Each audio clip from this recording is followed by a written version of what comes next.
एक दिन चंद्रगुप्त अपने गुरु चाणक्य के पास आए। उनके चेहरे पर एक अजीब सी बेचैनी थी, मानो वे कुछ छिपा रहे हों। चाणक्य ने उनकी ओर देखा और शांत स्वर में पूछा, चंद्रगुप्त, क्या बात है? तुम्हारा मन आज कुछ उदास क्यों लग रहा है? चंद्रगुप्त ने हंसते हुए जवाब दिया, गुरुदेव, कुछ नहीं, बस युद्ध की तैयारियों में व्यस्त था। सब ठीक है। लेकिन उनकी आंखें कुछ और कह रही थीं। चाणक्य ने गौर किया कि चंद्रगुप्त की मुस्कान बनावटी थी और उनकी आवाज में एक हल्का सा कंपन था। चाणक्य ने मुस्कुराते हुए कहा, चंद्रगुप्त, तुम मेरे शिष्य हो, तुम्हें मुझसे कुछ छिपाने की आवश्यकता नहीं। बोलो, क्या बात है? चंद्रगुप्त ने फिर हंसकर टालने की कोशिश की। गुरुदेव, आप भी ना हर बार मेरे मन की बात पढ़ लेते हैं। सच में कुछ नहीं हुआ। लेकिन चाणक्य को समझने में देर नहीं लगी। उन्होंने 2 मिनट के भीतर चंद्रगुप्त का झूठ पकड़ लिया। चाणक्य ने शांत लेकिन दृढ़ स्वर में कहा, चंद्रगुप्त, तुमने जो कहा वह सच नहीं है। तुमने कल रात एक गुप्त बैठक की थी जिसमें तुमने कुछ सैनिकों के साथ मिलकर एक योजना बनाई और वह योजना तुम मुझसे छिपा रहे हो। क्या मैं सही हूं? चंद्रगुप्त स्तब्ध रह गए। उनकी आंखें आश्चर्य से फैल गईं। उन्होंने हिम्मत जुटाकर कहा, गुरुदेव, मैंने तो बड़े आत्मविश्वास के साथ झूठ बोला था। आपने इतनी आसानी से कैसे पकड़ लिया? कृपया मुझे यह कला सिखाइए। चाणक्य ने हंसते हुए कहा, मेरे शिष्य, झूठ पकड़ना कोई जादू नहीं, बल्कि एक कला है जो अवलोकन, धैर्य और बुद्धि से आती है। आज मैं तुम्हें यह सिखाऊंगा कि कैसे तुम झूठ को पकड़ सकते हो और हकीकत को जान सकते हो। लेकिन पहले मैं तुम्हें एक और कहानी सुनाता हूं जो तुम्हें इस कला का महत्व समझाएगी। एक छोटा सा गांव था, हरा भरा, शांत और ईमानदार लोगों से भरा हुआ। उसी गांव में एक व्यापारी रहता था। उसका नाम था धर्मदत्त। धर्मदत्त की घी की दुकान पूरे गांव में प्रसिद्ध थी। लोग कहते थे कि उसके यहाँ का घी सबसे शुद्ध होता है, गाय के ताजे दूध से बना, सुगंधित और स्वादिष्ट। धर्मदत्त की दुकान पर हमेशा भीड़ लगी रहती थी। दूर दूर से लोग उसके यहाँ घी खरीदने आते थे। उसका कारोबार खूब फल फूल रहा था। उसके पास धन, नाम और मान सम्मान सब कुछ था। लेकिन मनुष्य का मन बड़ा चंचल होता है। धन मिलने के बाद भी लोभ का नशा उतरा नहीं। समय बीतता गया। धीरे धीरे धर्मदत्त के मन में लोभ जाग उठा। उसे लगने लगा कि यदि वह घी में थोड़ा सस्ता तेल मिलाए तो उसे अधिक मुनाफा होगा। उसकी दुकान तो वैसे भी प्रसिद्ध थी, कोई शक नहीं करेगा। पहली बार उसने बहुत डरते डरते यह काम किया। उसे उम्मीद नहीं थी कि लोग इस बात को समझ पाएंगे। लेकिन आश्चर्य, उस दिन भी उसकी सारी घी बिक गई। न किसी ने घी की गंध पर शक किया, न रंग पर। यह देखकर उसका विश्वास बढ़ गया। अब वह हर रोज घी में तेल मिलाने लगा। लागत घटी, मुनाफा बढ़ा। उसका बही खाता सोने जैसा चमक उठा। उसने नया मकान बनवाया, दुकान और भी बड़ी कर ली, गांव के मंदिर में दान देना शुरू कर दिया ताकि लोग उसे धर्मात्मा समझें। लेकिन एक बात उसने नहीं समझी, सच्चाई कितनी भी छुपाई जाए, एक दिन सामने आ ही जाती है। गांव के कुछ बुजुर्गों ने धीरे धीरे घी की गंध और स्वाद में फर्क महसूस किया। बच्चों को घी खाने के बाद पेट दर्द होने लगा। कुछ गृहिणियां बोली, पहले जैसा स्वाद नहीं रहा। लेकिन कोई साहस कर उसकी शिकायत करने न गया, क्योंकि धर्मदत्त अब बड़ा आदमी बन गया था। पर गांव में एक साधु आया। वह दूर दूर से यात्राएं करता था। जहां भी जाता वहां के मंदिर में रुकता और लोगों के मन की बातें सुनता। जब वह इस गांव पहुंचा तो उसने भी धर्मदत्त की दुकान से घी खरीदा। घी सूंघा, उंगलियों पर घिसा और एक हल्की मुस्कान उसके चेहरे पर आई। साधु ने गांव के लोगों को बुलाया और पूछा, क्यों भाई, क्या तुम्हें नहीं लगता कि इस घी में कुछ गड़बड़ है? लोग चुप रहे, डर के मारे कुछ कह न सके। साधु मुस्कुराया और बोला, ठीक है, कल सुबह गांव के मंदिर में सब इकट्ठे हो जाना, वहां इसका सच सामने लाऊंगा। अगले दिन सुबह पूरा गांव मंदिर में इकट्ठा हुआ। साधु ने धर्मदत्त को भी बुलाया। सबकी आंखें उस पर टिकी थीं। साधु ने एक कटोरी में घी लिया, उसमें थोड़ी रुई डाली और दीपक बनाया। जब घी के दीपक को जलाया गया तो उसमें से काली धुआं निकली और बदबू भी आई। सब लोग हैरान रह गए। देखो, साधु बोला, शुद्ध घी कभी इस तरह नहीं जलता, इसमें जरूर मिलावट है। धर्मदत्त का चेहरा पीला पड़ गया। गांव के मुखिया ने कठोर स्वर में पूछा, सच सच बता, तूने क्या मिलाया है? धर्मदत्त ने बहुत कोशिश की झूठ बोलने की भी, लेकिन साधु की तीखी नजरों और गांव वालों की आंखों से बच न सका। आखिर उसे कबूल करना पड़ा। मैंने घी में सस्ता तेल मिलाया है। गांव में सन्नाटा छा गया। जिन लोगों ने सालों से उस पर भरोसा किया था वे शर्मिंदा महसूस करने लगे। धर्मदत्त रो पड़ा। उसने कहा, मैंने लालच में आकर यह पाप किया, मुझे क्षमा करो। साधु ने शांत स्वर में कहा, देखो भाई, धन कमाना बुरा नहीं है, पर बेईमानी से कमाया गया धन कभी सुख नहीं देता। तूने जो भी दान मंदिर को दिया वह व्यर्थ गया, क्योंकि उसका मूल पाप से भरा था। धर्मदत्त ने सबके सामने वचन दिया, आज से मैं कभी मिलावट नहीं करूंगा। गांव वालों ने भी उसे एक मौका देने का निश्चय किया, लेकिन साथ ही ठान लिया कि अब वे हर वस्तु सावधानी से खरीदेंगे। चंद्रगुप्त, इस कहानी से तुम्हें क्या सीख मिली? सबसे बड़ी सीख यह है कि मनुष्य चाहे कितना भी चालाक हो, सच्चाई को छिपा नहीं सकता। झूठ का पर्दा एक दिन हट ही जाता है। दूसरा, व्यापार में ईमानदारी सबसे बड़ा धन है। जिसने इस सत्य को पकड़ लिया वही सच्चा व्यापारी बनता है। इस कहानी का तीसरा पहलू भी है, लोगों की आंखें। यदि एक भी व्यक्ति सजग हो जाए तो वह पूरे गांव की आंखें खोल सकता है, जैसे उस साधु ने किया। इसका अर्थ है कि जब समाज की आंखें बंद हो जाती हैं तो बेईमान लोग पनपते हैं, पर जब जागरूकता आ जाती है तो बेईमानी का अंत हो जाता है। और चंद्रगुप्त, इस साधु ने सिर्फ व्यापारी को नहीं सुधारा, पूरे गांव को सिखाया कि आंखें बंद करने से सच्चाई नहीं छुपती।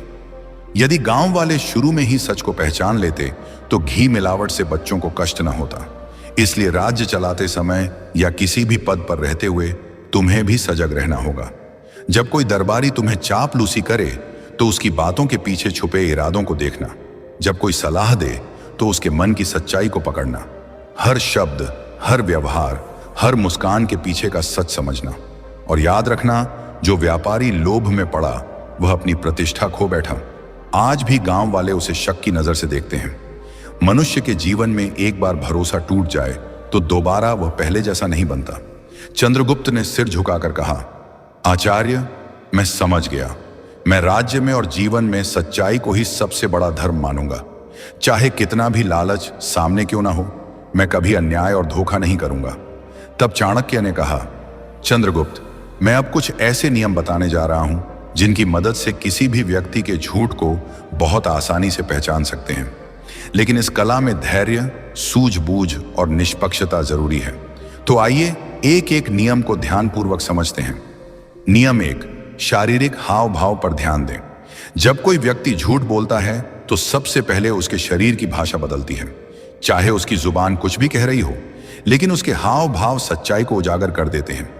इस नियम को समझना बहुत आसान है। उदाहरण के लिए, अगर कोई आपसे बात कर रहा है और बार बार अपनी आंखें इधर उधर घुमा रहा है तो यह शक का संकेत हो सकता है।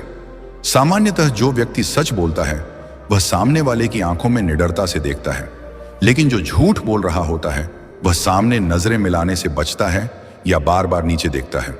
कई बार लोग अपने मुंह या नाक को बार बार छूते हैं। यह संकेत है कि वे तनाव में हैं। जब दिमाग झूठ गढ़ता है तो शरीर तनाव महसूस करता है और हाथ अनायास ही मुंह, नाक या गर्दन की ओर बढ़ते हैं। इसके अलावा पैरों की हरकत भी बहुत कुछ कहती है। झूठ बोलने वाला व्यक्ति बार बार पैर हिलाता है, कुर्सी पर असहज होकर बैठता है या बार बार पोजीशन बदलता है। ये सारी हरकतें उसके अंदर चल रही घबराहट का परिणाम होती हैं। नियम 2, आवाज के उतार चढ़ाव को समझें। दूसरा महत्वपूर्ण नियम है व्यक्ति की आवाज पर ध्यान देना। जब भी कोई इंसान झूठ बोलता है तो उसकी आवाज में हल्का सा फर्क आ जाता है, चाहे वह इस बात को खुद भी ना समझे। उदाहरण के लिए, अगर कोई व्यक्ति सामान्य बातचीत में धीमी आवाज में बात करता है, लेकिन किसी खास प्रश्न पर अचानक उसकी आवाज तेज या कर्कश हो जाए, तो यह संकेत हो सकता है कि वह उस सवाल से असहज है। इसी तरह यदि उसकी आवाज में अचानक रुकावट आने लगे, जैसे मतलब, तो यह भी झूठ बोलने का लक्षण है। कभी कभी झूठ बोलने वाला अपनी बात को बार बार दोहराता है ताकि सामने वाले को विश्वास दिला सके। वह कह सकता है, नहीं नहीं, मैं तो वहां था ही नहीं, सच में नहीं था। इस दोहराव से पता चलता है कि वह अपने झूठ को खुद भी पक्का करने की कोशिश कर रहा है। एक और बात, आवाज का कंपन।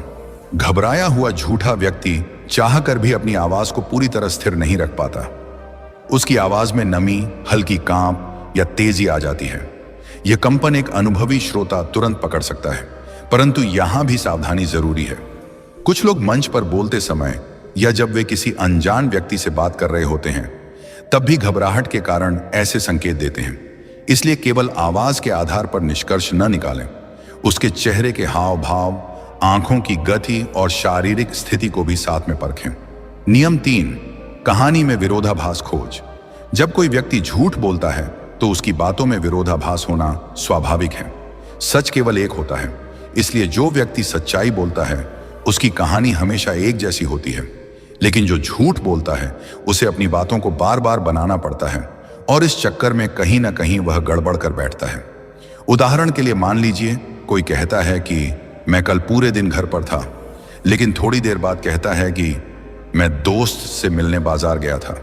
यह विरोधाभास है। दोनों बातें एक साथ सच नहीं हो सकती। ऐसे ही लोग अपनी बातें बदलते रहते हैं और झूठ की परतें खुलती जाती हैं।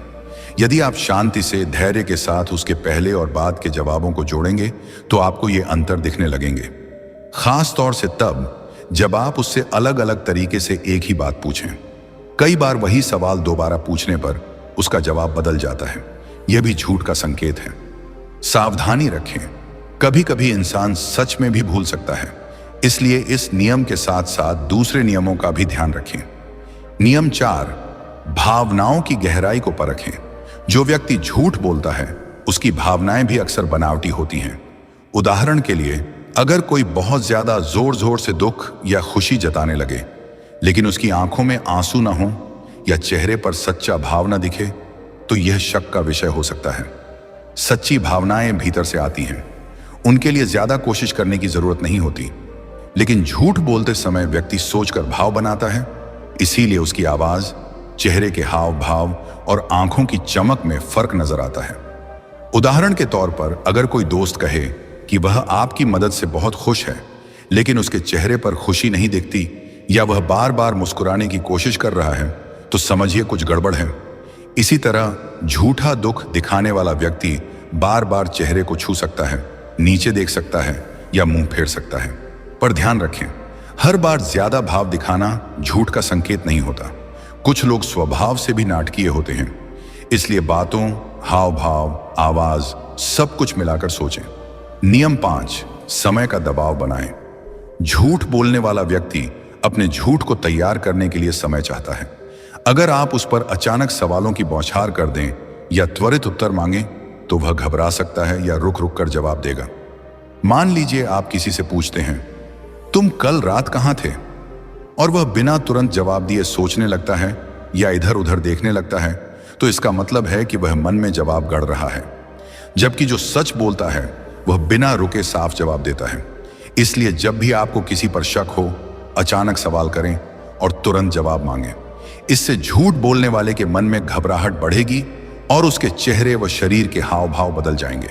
पर सावधानी रखें, कभी कभी इंसान सच बोलते हुए भी सोचने में समय लेता है, जैसे कि अगर सवाल पुराना हो या व्यक्ति थका हुआ हो। इसलिए केवल इस आधार पर निष्कर्ष न निकालें, बाकी नियमों को भी साथ में देखें। नियम, अतिरिक्त जानकारी पर गौर करें। झूठ बोलने वाला व्यक्ति अपनी बात को विश्वास दिलाने के लिए बहुत सारी अनावश्यक जानकारी भी देता है। वह छोटी छोटी बातें बताने लगता है जो असल सवाल से जुड़ी नहीं होती। उदाहरण के लिए, अगर आप किसी से पूछें तुम कल कहां थे, और वह बोले मैं मार्केट गया था, वहां एक लाल गाड़ी दिखी, फिर अचानक बारिश भी आ गई, तभी मुझे दोस्त मिला, तो यह जरूरत से ज्यादा विस्तार है। सच बोलने वाला सीधा जवाब देगा, मार्केट गया था, बस। यह झूठा व्यक्ति अपनी बात में इतना लच्छेदार मसाला भर देता है कि सुनने वाला उलझ जाए और असली सवाल भूल जाए। यह भी झूठ का संकेत हो सकता है, लेकिन सावधानी यहां भी जरूरी है। कुछ लोग स्वभाव से विस्तार में बात करते हैं, इसलिए इस आदत को पहले समझें। जब किसी विशेष विषय पर उसकी बात असामान्य लंबी हो जाए, तब सतर्क हो जाएं। नियम 7, अपनी प्रवृत्ति पर भरोसा करें। हम सब के अंदर एक स्वाभाविक अनुभूति होती है जिसे अंतर्मन या गट फीलिंग कहते हैं। जब भी कोई झूठ बोलता है तो मन के अंदर से हल्की सी आवाज आती है कि यह बात कुछ ठीक नहीं लगती। इस प्रवृत्ति को नजरअंदाज न करें। अगर कोई आपकी आंखों में देखकर भी बोले और कहे कि मैं सच बोल रहा हूं, लेकिन आपके मन में संदेह उठे, तो इस भावना पर ध्यान दें। आपका अवचेतन मन व्यक्ति के चेहरे, हाव भाव, शब्दों और परिस्थिति से मिले सभी संकेतों को एक साथ जोड़कर यह इशारा देता है। अगर आप इन 7 नियमों को लगातार अपने जीवन में आजमाते रहेंगे तो कुछ ही समय में आप भी असली और नकली बातों में फर्क पहचानना सीख जाएंगे।